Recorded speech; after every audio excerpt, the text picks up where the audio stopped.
नमस्कार, तेज हरियाणा से गुरविंदर पन्नू। एक पीड़ित पत्नी अपने पति के प्राण बचाने और न्याय की गुहार के लिए पिछले करीब 25 दिनों से दर-दर भटक रही है। नौबत यहाँ तक है कि परिवार में अब कोई भी बच्चों का और पत्नी का पालन पोषण करने वाला इसके बाद पीछे से कोई नहीं है, क्योंकि मुसीबत पूरे परिवार पर यह पड़ी है कि अब रोजी रोटी कमाने के भी लाले पड़े हैं। दरअसल ये पूरी एक दर्द भरी जो पूरी वानगी है वो उप तहसील गोरीवाला की है, जहां पर एक व्यक्ति जो छोटा हाथी चलाकर किराए का काम कर अपने पूरे परिवार का पालन पोषण करता था, लेकिन उसके साथ ही धोखाधड़ी कर उसे कहीं अनजान रास्ते पर ले जाकर कुछ लोगों की ओर से बेरहमी से पीटा गया और उसे बुरी तरह से जख्मी करके मौके से आरोपी फरार हो गए। हम आपको तस्वीर सबसे पहले उस घर की दिखाते हैं। मैं कैमरामैन से गुजारिश करूंगा, हम आपको पैन करके दिखाते हैं। एक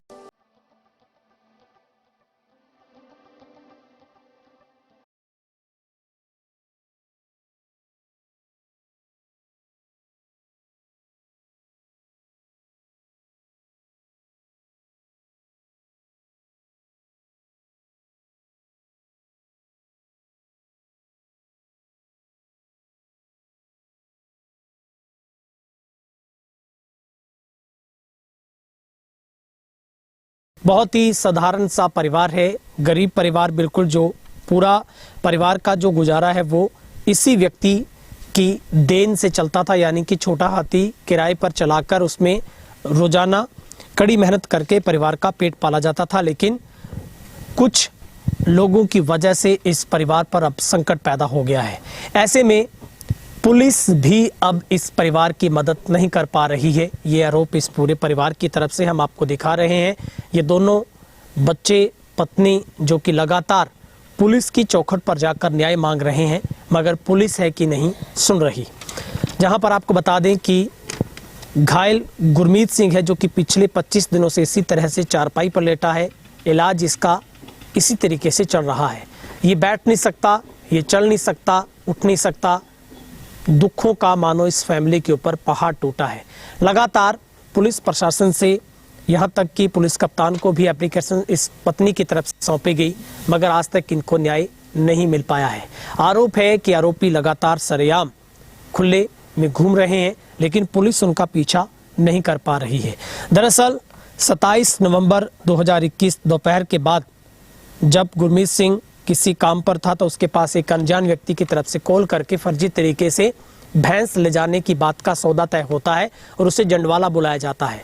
वहां से उसको सालमखेड़ा रोड पर एक ढाणी में बुलाया जाता है और दिन दिहाड़े बाइक पर सवार कुछ लोग उस पर ताबड़तोड़ तरीके से रोड और अन्य हथियारों से हमला कर देते हैं और उसे अधमरा कर वहां से फरार होते हैं, जिसके बाद उसे भर्ती करवाया जाता है। पुलिस कई धाराओं के तहत, जिसमें 34, 120 बी, 394, 506 आईपीसी के तहत मामला दर्ज करती है, मगर लगभग 1 महीने का वक्त बीतने के बावजूद भी परिवार को न्याय नहीं मिल पाता है। ऐसे में अब पीड़ित पत्नी लगातार पुलिस से मांग कर रही है कि इसके ऊपर तत्परता से ठोस कार्रवाई की जाए, ताकि इस पूरे पीड़ित परिवार को न्याय मिल सके। पूरा परिवार क्या कुछ कह रहा है आपको वो भी सुनवाते हैं। मेरा नाम जी गुरमीत सिंह, गोरीवाल का रहने वाला जी। छोटा हाथी है मेरे को जी। मैं आपका किराया करता सी जी। मैनू मझ के भुलेखे उत्थे बुला लिया जी बंदे ने। पहला तो कहते जी जंड वाले आ, जो जंड वाले तो मैनू कहते जी गां टाणी को आयो। टाणी ते गां सद के जी जमा वीडियो कॉल कर रखी सी, विछाण के जी मैनू मेरी गड्डी की चाबी कढ़ ली जी, ते मेरा फोन खो के जमा मैनू मार के सट गए सी जी। 4 जने, 3 तो लुके बैठे जी। एक जमा सफेद सी, जमा फोन ते वीडियो कॉल कर रखी सी जी। किस चीज ते आई सी? मोटरसाइकिल ते सी। अच्छा, एक ते सी सारे जने? हाँ जी। ठीक है, किस चीज दा पता है जी? पता नहीं, एक दे कोल तां जी राड़ सी, पता नहीं तिन्ना कोल टब्बे सी जी। दसते की बोले था? मैनू कहंदे अज तां तू बच गया, तेनू हुण गां नूं छड्डदे नहीं, मार के छड्डांगे बचा के नहीं कीता जी। मैंने तो मार के छट गए जी, मैंने तो कोई पता नहीं जी। नहीं पता लगे? नहीं जी, पता नहीं लग्या मैनू। किथे चोटा मारियां थोड़े जादे? मेरे जी टूई ते जो मारिया ने जी, उदों डिग्या मैं, एक साइड ही कुट्टी गए जी। ਬਹੁਤ ਸਾਰੀ ਤੋੜਤੀ, ਜਮਾ ਕਰੈਕ ਕਰਤੀ। ਕਿੰਨੇ ਦਿਨ ਹੋ ਗਏ ਅੱਜ? ਜੀ 27 ਤਰੀਕ ਨੂੰ ਹੋਇਆ ਸੀ ਵਾਕਾ ਜੀ, 2:15 ਵਜੇ ਦਾ ਟਾਈਮ ਸੀ ਜੀ। ਮੈਨੂੰ ਸੱਦ ਕੇ ਕਹਿੰਦੇ ਜੀ ਚਾਹ ਠੰਡੀ ਹੋਈ ਜਾਂਦੀ ਹੈ, ਜਲਦੀ ਜਲਦੀ ਆ ਬਸ। ਪਹਿਲਾਂ ਤਾਂ ਕਹਿੰਦੇ ਜੀ 1000 ਰੁਪਏ ਦਾ ਬਾਹਲਾ, ਤੁਸੀਂ 900 ਲੈ ਲਾ। ਮੈਂ ਕਿਹਾ ਜੀ ਬਾਟ ਇੰਨੀ ਦੱਸਿਆ ਸੀ ਮੈਨੂੰ ਵੀ ਮੈਂ ਤਾਂ ਇੰਨੇ ਲਊਂਗਾ। ਫਿਰ ਕਹਿੰਦੇ ਕੋਈ ਗੱਲ ਨਹੀਂ, ਆਇਆ ਇੰਨੇ ਦੇ ਦਾਂਗੇ ਪੈਸੇ। ਤੇ ਮੈਨੂੰ ਉੱਥੇ ਬੁਲਾ ਲਿਆ ਜੀ ਧੋਖੇ ਨਾਲ। ਮੈਨੂੰ ਕੋਈ ਸ਼ੱਕ ਦੀ ਹੈ ਨਹੀਂ ਸੀ ਵੀ ਐਵੇਂ ਮੇਰੇ ਨਾਲ ਘਟਨਾ ਘਟਣੀ। ਕੌਣ ਸੀ ਮਾਰਨ ਵਾਲਾ? ਜੀ ਉਹਦੇ ਹਰਪ੍ਰੀਤ ਹੈ ਜੀ, ਉਹ ਮੁੰਡੇ ਦਾ ਨਾਮ ਹੈ, ਚਾਚੇ ਦੇ ਮੁੰਡੇ ਨਾਲ। ਉਹਨੇ ਬੰਦੇ ਭੇਜ ਕੇ ਜੀ, ਉਹਦੇ ਸਾਲੇ ਹੈ ਜੀ, ਉਹਨਾਂ ਨੇ ਕਰਿਆ ਜੀ ਵਾਕਾ। ਓਡਾ ਪਿੰਡ ਹੈ ਜੀ। ਕੀ ਰੰਜੀ ਸੀ ਤੁਹਾਡੀ? ਕੋਈ ਗੱਲ ਨਹੀਂ, ਕੋਈ ਲੜਾਈ ਨਹੀਂ ਜੀ, ਮਾੜੀ ਮੋਟੀ ਆਵੇ ਜੀ ਵੇਖਦੇ ਹੁੰਦੇ ਸੀ, ਇੰਨਾ ਤਾਂ ਮੈਨੂੰ ਪਤਾ ਹੀ ਨਹੀਂ ਸੀ ਵੀ ਆ ਹੋ ਜੂਗਾ ਜੀ ਕਹਾਣੀ। ਕੋਈ ਇਹ ਮਸਲਾ ਹੁੰਦਾ ਤਾਂ ਪਤਾ ਲੱਗ ਜਾਂਦਾ ਜੀ, ਮੈਂ ਇਹ ਕਰ ਜਾਂਦਾ ਹੀ ਨਹੀਂ ਜੀ। ਪੁਲਿਸ ਨੇ ਪਰਚਾ ਦਰਜ ਕਰ ਰੱਖਿਆ, ਸਭ ਕੁਝ ਕਰ ਰੱਖਿਆ? ਹਾਂਜੀ, ਮੇਰੀ ਕੋਈ ਸੁਣਾਈ ਨਹੀਂ ਹੋਈ ਜੀ ਅਜੇ ਤੱਕ। ਅੱਜ ਜੀ ਮੈਨੂੰ 25 ਦਿਨ ਹੋ ਗਏ ਮੰਜੇ ਤੇ ਪਏ ਨੂੰ, ਟੱਟੀ ਪਿਸ਼ਾਬ ਵਿੱਚ ਕਰਦੇ। ਮੇਰੇ ਘਰ ਵਾਲੀ ਵਿਚਾਰੀ ਬਹੁਤ ਔਖੇ ਆ ਸਾਰੇ। ਕਮਾਈ ਦਾ ਸਾਧਨ ਕੀ ਹੋਰ? ਜੀ ਹੋਰ ਕੋਈ ਨਹੀਂ ਜੀ, ਮੈਂ ਗੱਡੀ ਦੀ ਕਿਸ਼ਤਾਂ ਤੇ ਜੀ। ਕਿਸ਼ਤਾਂ ਸੀ? ਹਾਂਜੀ, ਉਹੀ ਕਿਸ਼ਤਾਂ ਤੇ ਉਹੀ ਘਰੇ ਖੜੀ ਹੈ ਜੀ। ਹੋਰ ਮੈਂ ਕੋਈ ਕਮਾਈ ਕਰਨ ਵਾਲਾ ਹੈ ਨਹੀਂ ਜੀ। ਮੇਰੇ ਜਵਾਕਾਂ ਨੂੰ ਕੌਣ ਖਵਾਊਗਾ ਜੀ, ਦੱਸੋ। ਪੁਲਿਸ ਕੋਈ ਸੁਣਵਾਈ ਨਹੀਂ ਕਰ ਰਹੀ? ਕੋਈ ਨਹੀਂ ਸੁਣਾਈ ਕਰਦੇ ਜੀ।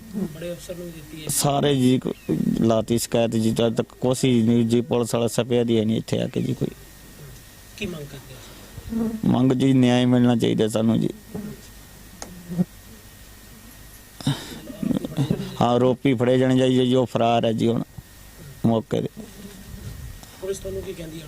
ਪੁਲਿਸ ਵਾਲੇ ਤਾਂ ਕਹਿੰਦੇ ਜੀ ਤੁਸੀਂ ਭਾਲ ਕੇ ਦਿਓ ਜੀ, ਇਹ ਕਿੱਥੋਂ ਭਾਲ ਕੇ ਦੇ ਦਾਂਗੇ ਜੀ। ਉਹ ਕਹਿੰਦੇ ਤੁਸੀਂ ਦੱਸੋ। ਪੁਲਿਸ ਵਾਲੇ ਆਪਦੀ ਆਈ ਤੇ ਆਉਣ ਦੇ ਜੀ, ਆਪ 1 ਮਿੰਟ 'ਚ ਭਾਲ ਸਕਦੇ ਜੀ। ਨੰਬਰ ਪਛਾਣ ਕੇ ਮੈਂ ਦੇਤੇ ਹੋਟਲ ਤੇ ਜੀ, ਸਾਰਾ ਕੁਝ ਦੇਤਾ ਜੀ। ਮੇਰਾ ਨਾਮ ਚਰਨਜੀਤ ਕੌਰ ਹੈ ਤੇ ਅਸੀਂ ਗੋਰੀ ਵਾਲੇ ਦੇ ਰਹਿਣ ਵਾਲੇ ਆ।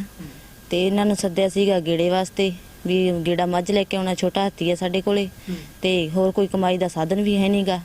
ਤੇ ਧੋਖੇ ਨਾਲ ਇਹਨਾਂ ਨੇ ਬੁਲਾ ਕੇ ਤੇ ਕੁੱਟਮਾਰ ਕਰੀ ਹੈ ਜੀ। ਤੇ ਸਾਡੇ ਚਾਚੇ ਦਾ ਲੜਕਾ ਹੈ, ਉਹ ਬੁਲਾਉਣ ਵਾਲੇ, ਕੁੱਟਮਾਰ ਕਰਨ ਵਾਲੇ। ਤੇ ਸਾਡੇ ਕੋਲੇ ਹੋਰ ਕੋਈ ਕਮਾਈ ਦਾ ਸਾਧਨ ਵੀ ਹੈ ਨਹੀਂ।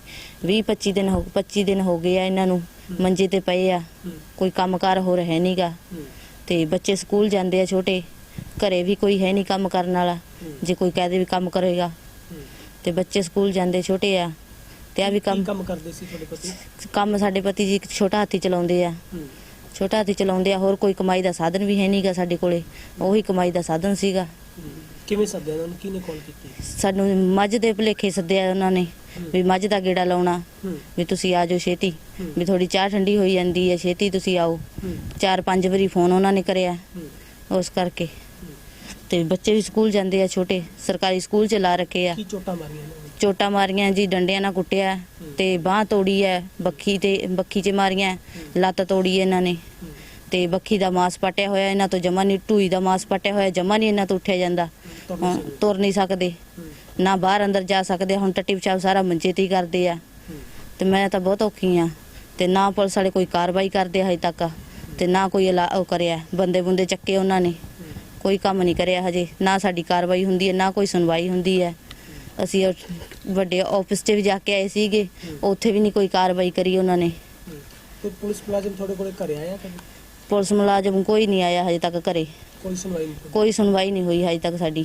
ਠੀਕ ਹੈ। ਕੀ ਮੰਗ ਕਰਦੇ ਹੋ ਤੁਸੀਂ? ਅਸੀਂ ਤਾਂ ਹੀ ਮੰਗ ਕਰਦੇ ਹਾਂ ਵੀ ਸਾਡੀ ਸੁਣਵਾਈ ਕੀਤੀ ਜਾਵੇ, ਕਾਰਵਾਈ ਹੋਵੇ, ਵੀ ਜਿਹੜੇ ਬੰਦਿਆਂ ਨੇ ਕੁੱਟਿਆ ਉਹਨਾਂ ਨੂੰ ਚੱਕੇ ਜਾਣ। ਕੀ ਲੱਗਦਾ ਕੋਈ ਰੌਲਾ ਕਿਸ ਗੱਲ ਤੋਂ ਹੈ? ਰੰਜਿਸ਼ ਸੀ ਤੁਹਾਡੇ? ਤੁਸੀਂ ਕਹਿ ਰਹੇ ਹੋ ਤੁਸੀਂ ਜਾਣਦੇ ਹੋ ਉਹਨਾਂ ਨੂੰ ਜਿਨ੍ਹਾਂ ਨੇ ਕੁੱਟਿਆ? ਹਾਂਜੀ, ਜਾਣਦੇ ਹਾਂ ਜੀ। ਸਾਡੇ ਚਾਚੇ ਦਾ ਮੁੰਡਾ ਹੈ, ਉਹਦਾ ਨਾਂ ਹਰਪ੍ਰੀਤ ਹੈ, ਤੇ ਉਹਦੇ ਸਾਲਿਆਂ ਨੇ ਕੁੱਟਿਆ ਹੈ ਜੀ। ਕਿੱਥੋਂ ਦੇ ਰਹਿਣ ਵਾਲੇ ਹੋ? ਰਹਿਣ ਵਾਲੇ ਗੋਰੀ ਦੇ ਹੀ ਹੈ ਚਾਚੇ ਦਾ ਮੁੰਡਾ। ਤੇ ਉਹਦੇ ਸਾਲੇ ਓਡਾ ਰਹਿੰਦੇ ਆ, ਓਡਾਂ ਦੇ ਰਹਿਣ ਵਾਲੇ ਆ ਉਹ। ਮਤਲਬ ਕੀ ਲੜਾਈ ਕਿਸ ਗੱਲ ਦੀ ਹੈ? ਲੜਾਈ ਬਸ ਆਹ ਮੋੜੀ ਮੋਟੀ ਘਰ ਦੇ ਝਗੜੇ ਤੋਂ, ਘਰੇਲੂ ਝਗੜੇ ਤੋਂ ਹੀ ਹੈ।